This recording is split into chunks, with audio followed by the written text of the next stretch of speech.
সুবহানাল্লাহ। আল্লাহ কত ক্ষমতাশালী বুঝতে পারছেন?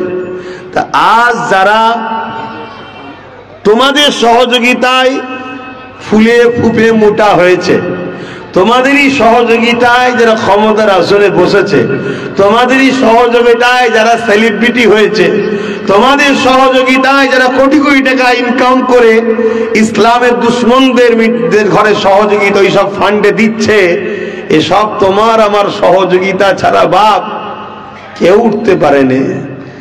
তাদের হাতে আল্লাহ তোমাকে আমাকে মিটাবে, ইসলামকে না। ইসলাম ছিল, আছে, থাকবে, এটা তুমি মাথায় রেখে দাও। যুবকেরা, এটা আজকে নতুন নয়। ইসলাম বলতে আমরা মনে করি দাড়ি টুপি মসজিদ মাদ্রাসা, না, শুধু এতটুকু নয়। ইসলাম এমন একটা ধর্ম, ইন্নাদ-দীনা ইনদাল্লাহিল ইসলাম, মহান সৃষ্টিকর্তা আল্লাহ বলছে আমার পছন্দনীয় ধর্ম হলো ইসলাম। ইসলাম তো পিপাসিত মানুষের পিপাসা মিটাবার না, ইসলাম তো বস্ত্রহীনকে বস্ত্র দিবান না, ইসলাম তো অন্নহীনকে অন্ন দিবান না। এ যুবকেরা, ইসলাম মজলুমের পাশে দাঁড়াবান না, ইসলাম জালিমের বিরোধী করান না, ইসলাম মা বাপকে ভালোবাসান না, ইসলাম ক্ষুধার্ত মানুষকে খানা খাওয়ান না, ইসলাম সম্প্রীতি করান না, ইসলাম মানব বন্ধন করান না, ইসলাম গরিবকে সাহায্য করান না। যদি অন্য ধর্মের হয় दूसरे गैर मुल्क का भी हो, गैर मजहब का भी हो, हाँ किसी धर्म के साथ उनकी तवल्लुक भी हो, अगर वो गरीब है, कमजोर है, दुर्बल है, उसी को साथ देके मोहब्बत करना, उसी के पास खड़े हो जाना, इसी का नाम भी इस्लाम है। कोई भी हो अगर भूखा है, मुसलमान हो, क्रिश्चियन हो, हिंदू हो, जैन हो, कोई भी हो, अगर भूखा है तो उसको खाना देना, इसी का नाम है इस्लाम। আমার নবী পাক সাল্লাল্লাহু আলাইহি ওয়াসাল্লাম বসে আছেন, একজন মানুষ এসে জিজ্ঞাসা করল, ইয়া রাসূলুল্লাহ, ইয়া হাবিবাল্লাহ, ইসলাম में सबसे अच्छा काम क्या है? इस्लाम में सब থেকে ভালো কাজ কি? इस्लाम में सबसे अच्छा काम क्या है? मेरे नबी ने फरमाया, जो शख्स भूखा है उसको खाना खिलाओ, ये सबसे अच्छा काम है। बोलिए सुभान अल्लाह। नमाज के बारे में नहीं बोले, रोजा के बारे में नहीं बोले, हज के बारे में नहीं बोले, ये सबसे अच्छा रोजा है, सबसे अच्छा नमाज है, सबसे अच्छा हज करना है, नहीं फरमाया। मेरे नबी ने फरमाया, भूखा जो है उनको खाना खिलाओ, ये इस्लाम का सबसे अच्छा काम है। बोलिए सुभान अल्लाह। उस शख्स ने फरमाया, अगर भूखा गैर इस्लाम है तो? मेरे नबी ने फरमाया, मैं तो कह रहा हूं इंसान, जो इंसान भूखा है उसको खाना खिलाओ। मैं तो ये नहीं फरमाया जो मुसलमान भूखा है। अरे इंसान का मतलब है मुस्लिम है, हिंदू है, क्रिश्चियन है, दलित है, और जो किसी मजहब से उनकी तवल्लुक हो, अगर कोई भी इंसान हो भूखा है तो उसको खाना खिलाओ, यही इस्लाम का सबसे अच्छा काम है। बोलिए सुभान अल्लाह। ওই মানুষটা শোনার সাথে সাথে সঙ্গে সঙ্গে আমার নূর নবীর কদমে এলে বললেন, যে ধর্মে গরিবকে খানা খাওয়াটা সব থেকে ভালো কাজ, অপরের হেল্প করা, ওই ধর্ম থেকে আমি দূরে থাকতে চাইনি, সেও কলমা করে মুসলমান হলো। জোরে বলেছি। আর আজকে মুসলমান ঘরের ছেলে, इस्लाम में सबसे अच्छा काम जो भूखा है उसको खाना खिलाओ, और हर मुसलमान अभी क्या कर रहे हैं? दूसरे की खाना छिनाने की कोशिश कर रहे हैं। अगर खुद के लिए नहीं किए हैं तो अपने लीडर के लिए कर रहे हैं ना, করছো না করে নে। গরিবকে কিনে লাও, গরিব থেকে লুটে লাও, গরিবকে আরো গরিব করো, এসব কাজে আমরা লেগেছি না লেগিনি? তাহলে এই জন্য আল্লাহ আমাদের মিটাচ্ছে, এর জন্য আল্লাহ আমাদের মিটাচ্ছে। একটা ওসিলা, একটা বাহানা, কারো বাহানা দিয়ে কারো ওসিলা দিয়ে করছে। খোদার বিনা হুকুম ছাড়া গাছের পাতা লড়তে পারে? তাহলে আমাদের যেই লাট সাহেবই হোক না কেন, খোদার বিনা হুকুম ছাড়া কি করে আমাদের পিছনে লাগতে পারে? কথা মাথায় ঢুকছে না লোকের? আমাদের কর্মের ভোগ আমরা করছি, আমাদের কর্মের ফল আমরা পাচ্ছি, তাহলে এ থেকে রেহাই কি হবে? হ্যাঁ, রেহাই আছে তো, বললাম তো। আসুন, তওবা করুন, ফিরে আসুন, নূর নবীকে অনুসরণ করুন, আল্লাহ নবীকে প্যার করুন, নবী যে আখলাক চরিত্র দেখিয়েছে ওই আখলাক চরিত্রে জীবন করুন, আল্লাহ আবার সাহায্য করবে। জোরে বলুন সুবহানাল্লাহ। আমার আল্লাহ পাক তিনি যিনি ফিরাউনের মতো রাজাকে নীল নদে ছুঁচো ডুবানোর মতো ডুবিয়ে ডুবিয়ে মেরেছে, সেই আল্লাহ আছে না নাই? বলবেন তো? ए जुबाकेरा दुनिया में ऐसा कोई हुकूमत है जो मेरे रब ताला से पावर ज्यादा है? अच्छा नाकि আমার আল্লাহ থেকে পাওয়ার কোন হুকুমতের আছে নাকি? এ যুবকেরা তরুণেরা, আমার আল্লাহ তো তিনি যে কিনা এমন করে নমরুদকে খোড়া মশা দ্বারা মেরেছে, সেই আল্লাহ আছে না নাই? তাহলে আমাদেরকে যদি সাহায্য করে, যে যতই লাপাক, আল্লাহ সাইজ করতে সময় লাগবে, কিন্তু আমাদেরকে তো ইব্রাহিম খালিল বা তার অনুসারীদের মতো হতে হবে, তো মুসা কালিম বা তার অনুসারীদের মতো তো হতে হবে। কিন্তু আমরাই যদি আল্লাহর বিরুদ্ধে, আমরাই যদি দ্বীনের বিরুদ্ধে হই, তাহলে আল্লাহ সাহায্য করবে কেন? আল্লাহ নবী জানালেন, মুমিন এমন কি ছেলে পুলিশ থেকে সব কিছু থেকে আমি রাসূলুল্লাহকে বেশি না ভালোবাসতে পারবে, ততক্ষণ তোমরা মুমিন হতে পারবে না। এ যুবকেরা, তরুণীরা, বাবেরা, যে যাকে ভালোবাসে তার অনুসরণ করে চলে। আমরা রাসূলুল্লাহকে যদি ভালোবাসি, তাহলে আমাদের উঠা বসা, চাল চলন, কথাবার্তা, লেবাসে, আখলাকে রাসূলুল্লাহর অনুসরণ করতে হবে।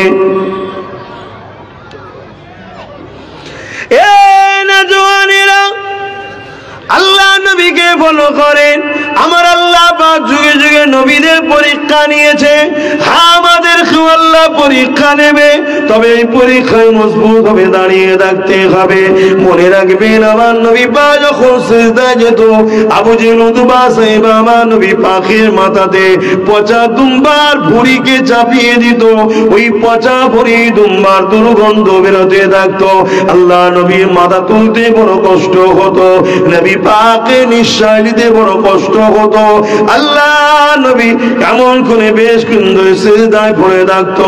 হযরতে খাতুনে জান্নাত ফাতিমা যাহরা রাদিয়াল্লাহু তাআলা আনহা তখন ছোট ছেলে, তিনি আগে এসে আব্বার মাথা থেকে ওই পচা দুম্বার ভুঁড়িগুলোকে সরিয়ে সরিয়ে নামিয়ে দিত। তারপরে নবী আমার মাথা তুলতেন।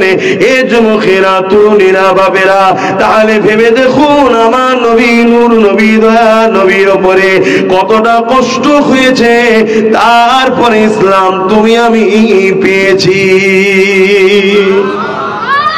কতটা কষ্ট হয়েছে। আজকে সেই ইসলাম আমাদের মধ্যে কই?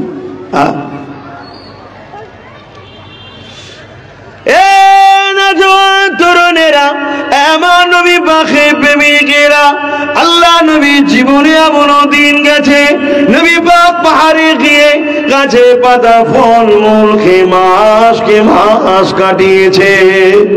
কি জন্য আমার নবী পাক এত কষ্ট করতে হয়েছে?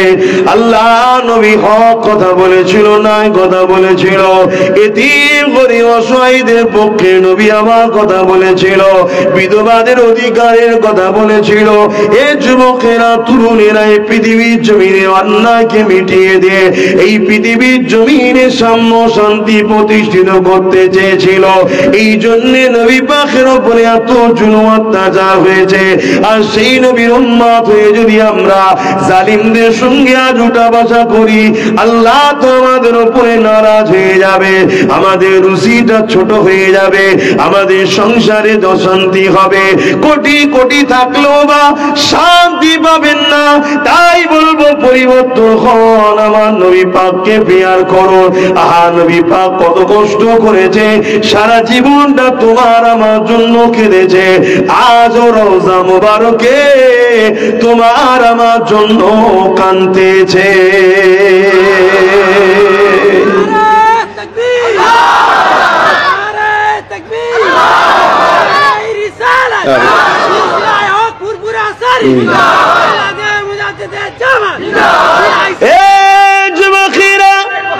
আল্লাহ নবী, নবী, দয়া নবী, নবী জীবনটা তোমার আমার জন্য কেঁদেছে। আল্লাহ নবী যখনই কেঁদেছে চোখে পানি তোমার আমার জন্য ছিল। উম্মত হিসাবে কোনদিন কি একা একা নিরিবিলি নির্জনেতে নবীর উপরে দরুদ পড়তে পড়তে কি কেঁদেছো? আমার নবী আমার কত কষ্ট করেছে এটা ভেবে কি কখনো কেঁদেছো? আমার নবী শিশুবেলার কথা মনে করে কি কখনো কেঁদেছো? আমার নবী ওদের ময়দানে দাঙ্গা মুবারক শহীদ হয়েছে এটা মনে করে কি কখনো কেঁদেছো? আমার নবী পাক তায়েফের জমিনে রক্তাক্ত হয়েছে এটা মনে করে কি কখনো কেঁদেছো? এ নওজওয়ানেরা, অথচ হাজার হাজার মুসলমান ঘরের যুবকেরা রাত দুটোর সময় কাঁদছে। কি হয়েছে রে বাবা? বাপ মরে গেছে না মা মরে গেছে? না না না না, ও কাঁদতে কাঁদতে বলছে আমি ভালোবাসি ব্রাজিলকে, হেরে গেছে। আর্জেন্টিনাকে ভালোবাসি, হেরে গেছে, তাই কাঁদছি। এমন মুসলমান আছে না নাই? এই মুসলমানকে যদি আল্লাহ মিটাবার জন্যে এই জালিমকে বসাইতো, অসুবিধে কি হচ্ছে? আমার আজ কি অসুবিধা হচ্ছে? হ্যাঁ, কারো খাইনি, কারো লিইনি, কারো খাইনি, কারো লিইনি। হাকিকাতটা বলছি। হাই রে মুসলমান, কোন দিনের জন্য একটা মুসলমান কাঁদলে? হ্যাঁ, যাহা আমার নবী তায়েফের জমিনে কত মার খেয়েছে, রক্তাক্ত পুরো জুতো মোবারক রক্তে বসে গেছে, তার জন্য কাঁদলে। যিনি আজও কাঁদছে রওজা মোবারক, রাত দুটোই কাঁদছে। কেন? আমার ব্রাজিল হেরে গেছে। অথচ ব্রাজিল 24 ঘন্টা ইসলামকে মিটাবার জন্য চেষ্টা করছে। আমার আর্জেন্টিনা হেরে গেছে, সব সময় চাইছে ইসলামকে মিটাবো। আমি জানি ও দেশগুলো পৃথিবীর মানচিত্র থেকে আল্লাহ মিটে দিতে পারে, ইসলাম মিটবে না। জোরে বলুন সুবহানাল্লাহ। কিন্তু আপনাদের এই হাকিকাতের জন্য আপনাদের উপর জুলুম হচ্ছে না হয়নি? কথা বলেন। যুবকেরা পরিবর্তন হন, এখনো সময় আছে। আল্লাহর রাস্তে পরিবর্তন হন, আল্লাহ নবীকে প্রিয়ার করেন, ভালোবাসেন, নবীর সুন্নতে জীবন করেন, নিজের পরিবার বাচ্চা মা বাপ নিবাসী করে দিয়ে থাকেন, হালাল ইনকাম করাতে ব্যস্ত থাকেন। ডেলি 1000 টাকা ইনকাম হয়ে গেছে তো কি হয়েছে? 2000 ইনকাম করার জন্য ব্যস্ত থাকেন, তবে হালাল 2000 যদি হয়ে যায় 10,000 হালাল ইনকাম করার ডেলি ব্যস্ত থাকে। হালাল ইনকাম করাটাও ইবাদত, মনে রাখবেন। আপনার প্রয়োজন যতটুকু আছে বাকিটা গরিবকে দিন, আপনার যতটুকু প্রয়োজন আছে বাকিটা দিনের রাস্তায় খরচ করে। এটা একটা নেকির কাজ, এখানে কোনো ভুল নাই। কিন্তু আল্লাহ দিয়া নিয়ামতকে নিয়ে হারাম কাজে লাগাবেন না, জালিমদের পেছনে খরচ করবেন না, ইসলাম বিরোধীদের সহযোগিতা করবেন না। এ যুবকেরা, কেউ যদি তোমার রুজির রাস্তা বন্ধ করে দেবে মনে করো, মনে রাখবে রিজিকের মালিক হলো আমার আল্লাহ। কেউ যদি একটা দরজা বন্ধ করার চেষ্টা করে, আমার আল্লাহ 1000টা দরজা খুলে দিতে পারে। আরো জোরে বলুন সুবহান। আমাকেই দেখো না, আমার 500-র উপরে জলসা প্রশাসন থেকে বন্ধ করে দিয়েছে। কত জলসা? 500-র উপরে। আমি কি বসে আছি? আগে তো শুধু বাংলাই করতাম, এখন বাংলা ছেড়ে দিয়ে বাইরে বাইরে সব জায়গাতেই যাচ্ছে আল্লাহ তাআলা।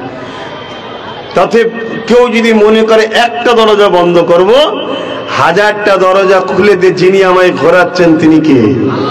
জোরে চিৎকার দিয়ে বলুন কে? সেই আল্লাহ আপনার নয়? তিনি আপনারটা খুলতে পারে না?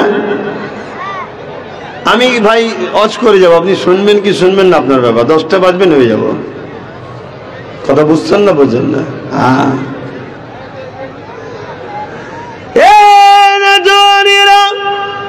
সারা জীবনটা যিনি তোমার আমার জন্য কেঁদেছে, আজও রওজা মুবারকে তোমার আমার আমার জন্য কাঁদতেছে। আল্লাহ নবী জীবনের একটা কথা মনে পড়েছে। নবী আমার একদিন কাবা শরীফটা তওয়াফ করতেছিল। কাবা তওয়াফ করতে করতে নবী আমার কাবা চাঁদানেতে কাবার সামনেতে আল্লাহ পাককে সিজদা করে মাথাটা নত করে দিয়ে নবী আমার চোখের পানি ফেলে কাঁদতে লেগেছে। এ যুবকেরা আমার নবী পাক কেন কাঁদেন আল্লাহ পাক তিনি জানে।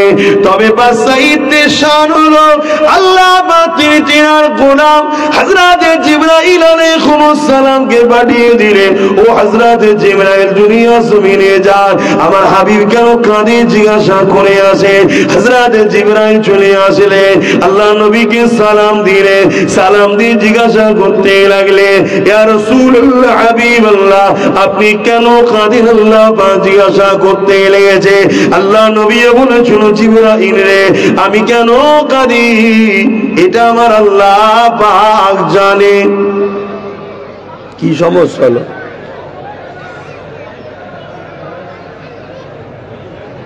সাইড আছো, এই ছেলে, এই সাইড সাইড।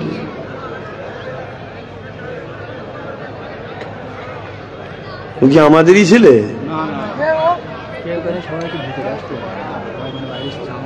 আর আমাদেরও ছেলেদের দোষ আছে, তোর সেজে গুজে আসতে পারিস নি জলসায়, বুঝাও তো যাবে না যে কে কার মধ্যে ঢুকে বসে আছে। একটু সেজে গুজে এলে তো বোঝা যায় এগুলো কোন খ্যাতের, কিন্তু বুঝাও যাচ্ছে না। কি দুনিয়া এসে গেল আল্লাহ। আর এই সময় আল্লাহ আমাকে পেটিয়েছে, কত জ্বালা জ্বলবো। হ্যাঁ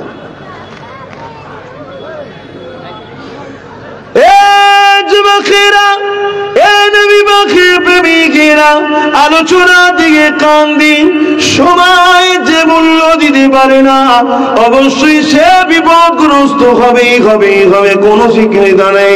এটা মনে রাখবেন যে সময়কে গুরুত্ব দেবে, সময় তাকেও সময় মতো ঠিক জায়গায় পৌঁছে দেবে। সময়ের গুরুত্ব দিবা শেখুন, তাই বলে দিয়ে যায়, জেনে রেখে দেয়। আল্লাহ নবী নূহ নবী দয়ার নবী হযরত জিবরাইল আলাইহিস সালামকে জিজ্ঞাসা করলে, ও হযরত জিবরাইল আমি কেন কাঁদি আল্লাহ জানে। তবে যখন তোমাকেও জানাতে চেয়েছে জিবরাইল শোনো, আমার আল্লাহ পাককে যে জানিয়ে দাও আমি রাসূলুল্লাহ যখন কেঁদেছি এই কান্নাটা আমার গুনাহগার উম্মতীদের জন্য কেঁদেছি। দুনিয়ার জমিনে যখনই কেঁদেছি আমার উম্মতীদের জন্য কেঁদেছি। আমি রাসূলুল্লাহ জীবনে এমনও দিন গেছে 3 দিন না খেয়ে পেটে পাথরকে বেঁধে কাটিয়েছি, তথাপি খাবার জন্য কাঁদিনি, দোয়া চাইনি। ও হযরত জিবরাইল আমার জমিনে এমনও খোয়ান গেছে আমার কলিজার টুকরি খাতুয়ে জান্নাত তা খয়ে খাবার সমস্যা হয়েছে, তথাপি আমি আল্লাহর কাছে কেঁদে দোয়া চাই না। আমি যখনই দোয়া চেয়েছি আল্লাহ ইয়া রাব্বি হাবলি উম্মতি উম্মতি উম্মতি, আল্লাহ আমার উম্মতিদেরকে মাফ করে দিন, আল্লাহ আমার উম্মতিদেরকে ক্ষমা করে দিন, আল্লাহ আমার উম্মতিদেরকে নাজাত দিয়ে দিন। এ জিবরাইল রে আজ আমি কাবা শরীফটা তওয়াফ করতে করতে হঠাৎ করে মনে পড়ে যায় আজ জাতির কথা, সামুদ জাতির কথা। এভাবে বিগত দিনে নবী আলাইহিস সালামের উম্মতীরা তারা আল্লাহকে ভুলে গিয়ে নবীদের কথা অমান্য করে চলার জন্য, মন দিয়ে পয়েন্টটা শুনবেন, আল্লাহকে ভুলে গিয়ে অন্যান্য নবীর উম্মতেরা তাদের নবীর কথা না শোনার জন্য আল্লাহ পাক তাদেরকে আযাব গজব দিয়ে শেষ করে দিয়েছে। আদ জাতিকে শেষ করে দিয়েছে, সামুদ জাতিকে শেষ করে দিয়েছে, নবী লূত আলাইহিস সালামের কওমকে শেষ করে দিয়েছে। এ হযরত জিবরাইল আমার উম্মতের মধ্যে থেকে অনেক উম্মতিরা তারা আমি রাসূলুল্লাহর কথাকে অমান্য করবে, আল্লাহ পাকের রাস্তা থেকে অনেক দূরে সরে যাবে। আল্লাহ যেন আমার উম্মতিদের উপরে আযাব গজব দিয়ে শেষ না করে দেয়, এই জন্য আমি রাসূলুল্লাহ কাঁদতেছি। এ যুবক রেখে দাও, যদি রেখে দাও, আমার আল্লাহ জাতিকে পৃথিবীর মানচিত্র থেকে মুছে দিয়েছে, সামুদ জাতিকে পৃথিবীর মানচিত্র থেকে মুছে দিয়েছে। এমন করে তারা বিরাট বড় বড় ক্ষমতাশালী ছিল। আজ থেকে কিছু কম বেশি 5,000, 7,000, 10,000 বছর আগে পাহাড়কে কেটে কেটে তারা ঘর করেছিল। এখনো তাদের সেই তৈরি করা ঘরগুলো এখনো আছে। এত বিশাল বিশাল শক্তিশালী তারা ছিল। এক একটা মানুষ ছিল 60 ফুট 70 ফুট করে লম্বা। মনে রাখবেন তাদেরকে আল্লাহ পুরো জাতিটাকে মিটিয়ে দিয়েছে। আমার আল্লাহ পাক তোমাকে আমাকে কবে মিটিয়ে দিত? কেননা আমি যা করছি ওই নবীর উম্মতরা দেখলো লজ্জিত হতো। আল্লাহ পাক কেন মিটাইনে শুনে রেখে দাও। আমার নবী পাক যখন বলেন জিবরাইল রে, আল্লাহ যেন আমার উম্মতিদেরকে শেষ না করে দেয়, ধ্বংস যেন না করে দেয়, আমি রাসূলুল্লাহ তাহলে কাদের কাছে কলেমা নিয়ে যাব?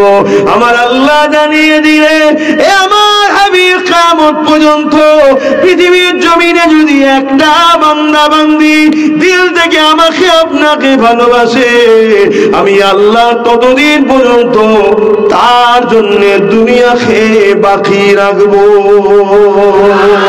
আরো জোরে বলুন সুবহান।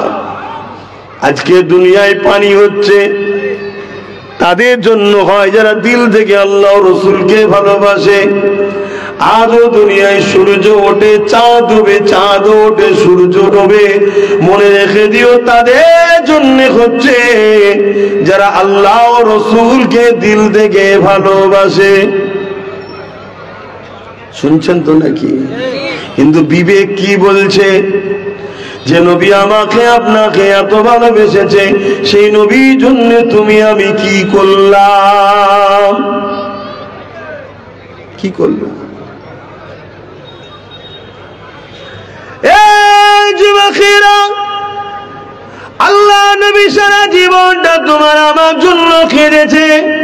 হযরত আবু বকর সিদ্দিক রাদিয়াল্লাহু তাআলা একদিন আমার নবী পাকের দরবারে গেলেন। সাহাবা হুজুররা বসে রয়েছেন। ওই দরবারে সাহাবা হুজুররা আমার নবী পাকের ইজাজত নিয়ে কথা বলতে লাগলেন। ইয়া রাসূলুল্লাহ, হাবিবাল্লাহ, আপনি ইজাজত দেন, কিছু কথা বলবো।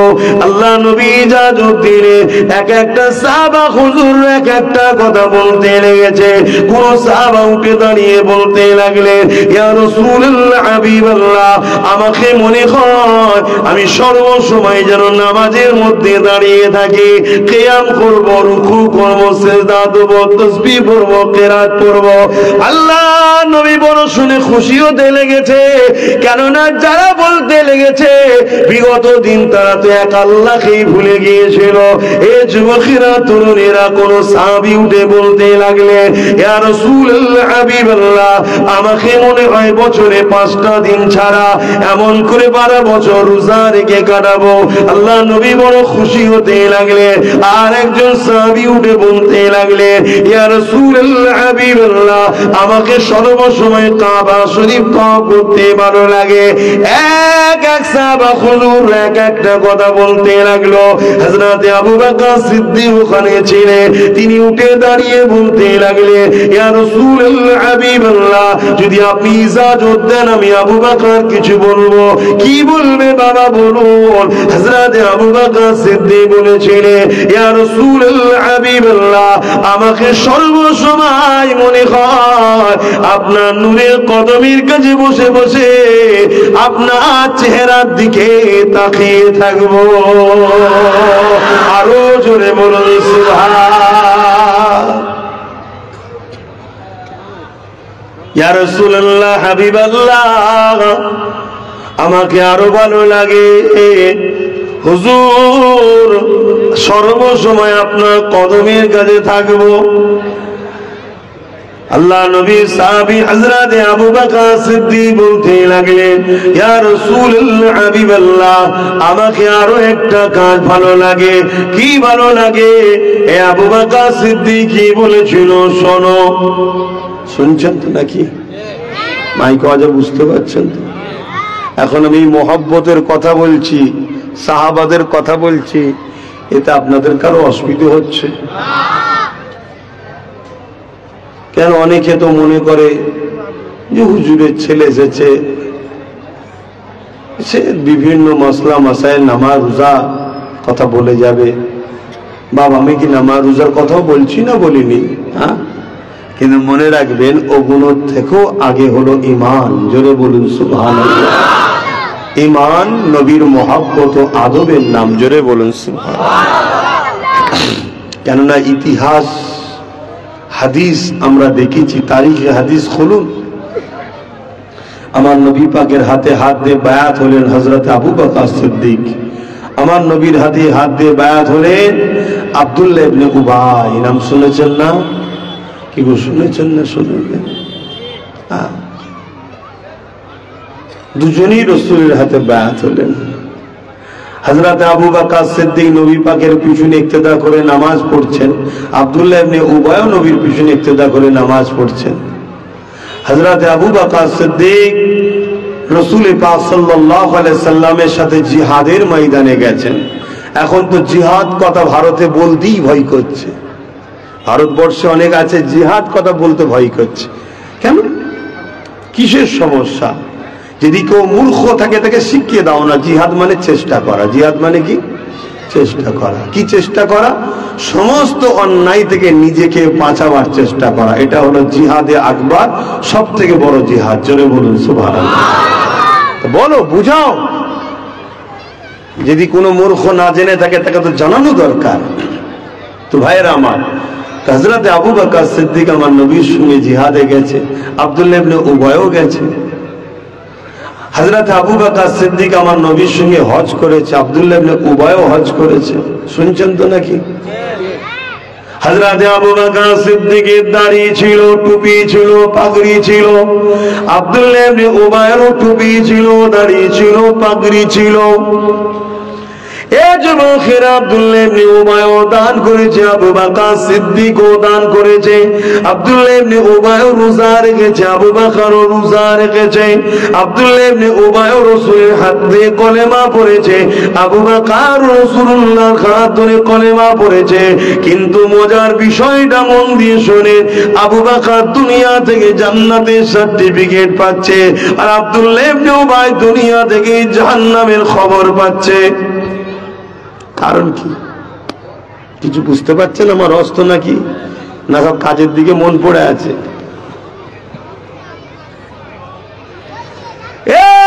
যুবকেরা, হালাল রুজি তো ইনকাম করতে হবে, এর জন্য চেষ্টা তো করতে হবে।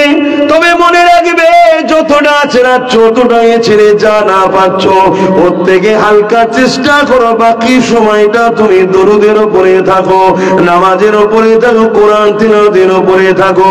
মনে রাখবে, আমার আল্লাহ তোমাকে গায়েবী খাজানার মালিক বানিয়ে দেবে। চেষ্টা তো করতে হবে। কিন্তু যেভাবে আমরা আছড়াতে লেগেছি, যদি জানতাম আছড়ে কেউ টাটা হয়ে গেছে, কেউ রিলায়েন্স হয়ে গেছে, তাও নাই জানতাম যে হ্যাক করেছে বেটা। সেই তো ওই অবস্থা। কি ভুল বলছি নাকি?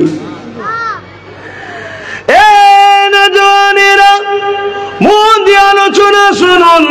আল্লাহ নবী, নবী দয়া নবী, নবী আমার এমন করে জানিয়ে দিলেন, আখরি জামানাটা বড় কঠিন হবে। হাতের তালুতে আগুন রাখার থেকেও ঈমান বাঁচানোটা বড় কষ্ট হবে। আর ঈমান ছাড়া কখনো আমরা কামিয়াবি হইনি, হতে পারবো না। যুগে যুগে যতবার কামিয়াবি হয়েছে, ঈমানের জোরে কামিয়াবি হয়েছে, সেটা বদরে হতে পারে, সেটা খাইবারে হতে পারে, সেটা খন্দকে হতে পারে, সেটা সালাউদ্দিন আইবির সাথে হতে পারে, সেটা চীনের বুকে হতে পারে, বা আমার মাতৃভূমি এই মহান ভারতবর্ষে এমন করে মুজাদ্দিদ আল-ফিসানি হতে পারে, বা আমার গরিবে নওয়াজ হতে পারে। যতবার আমরা কামিয়াবি হয়েছে, ইমানে জোরে কামিয়াবি হয়েছে, সংখ্যা দিয়ে কামিয়াবি হয় না, অস্ত্র দিয়ে কামিয়াবি হয় না। আমরা যতবার কামিয়াবি হয়েছে, ইমানের জোরে কামিয়াবি হয়েছে। ইমানটা কি জিনিস? আল্লাহ নবীর মুহাব্বত ও আদবের নাম। এই দুই দিক দিয়ে আমাদের ইমানকে সরাতে চাইছে। একদিকে দুনিয়ার ক্ষমতাশালীরা লোভ লালসা, গান বাজনা, যাত্রা, হারাম খাবার দিয়ে আমাদেরকে বেঈমান বানাতে চাইছে। আর একদিক দিয়ে বড় দুঃখ লাগে কথা বলতে, কেননা উপর দিকে থুতু ফেললে তো গায়ে পড়ে যায়, কিন্তু সমাজকে জাগাতে হবে। একদল ছদ্মবেশী দাড়িওয়ালা টুপিওয়ালা মৌলানা মুফতি সেজে আমাদের ইমানকে লুটতে চাইছে। তার একটা ছোট্ট নমুনা বলে যাচ্ছে। এটাই নবীর মুহাব্বতের আলোচনা, নবীর আদবের আলোচনা করলে অনেকের সমস্যা হয়। তাই তো বলছিলাম আপনাদের সমস্যা হচ্ছে না তো? কি গো বলবেন তো? এজন্যই জিজ্ঞেস করলাম।